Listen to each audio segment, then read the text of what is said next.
চলতি পথে একটি ভিডিও করলাম। দেখো বন্ধুরা, বালুঘাট থেকে শিলিগুড়ি যাচ্ছিলাম, একটি ভিডিও করলাম। দেখো সরষার জমি নিয়ে, সরষার জমিটা সেই লাগছে আমাকে। তোমাদেরকে কেমন লাগছে বন্ধুরা কমেন্ট লাইক করে জানাবেন অবশ্যই।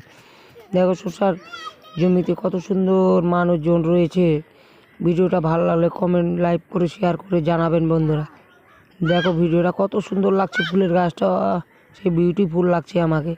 দেখো ভিডিওটা ভালো লাগলে, তারপর দেখো মাঝখানে ভুট্টা জমি রয়েছে, পিছনে রয়েছে দেখো আম বাগান। ভিডিওটা ভালো লাগলে কমেন্ট লাইক শেয়ার করে জানাবেন বন্ধুরা। দেখো ভিডিওটা সরষার জমি নিয়ে কত সুন্দর লাগছে। দেখো দেখো পিছনে আছে আম গাছ, সরষার জমি সামনে।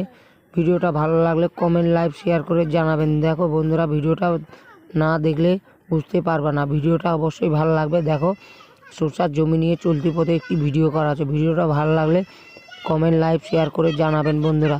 দেখো ভিডিওটা ভালো করে।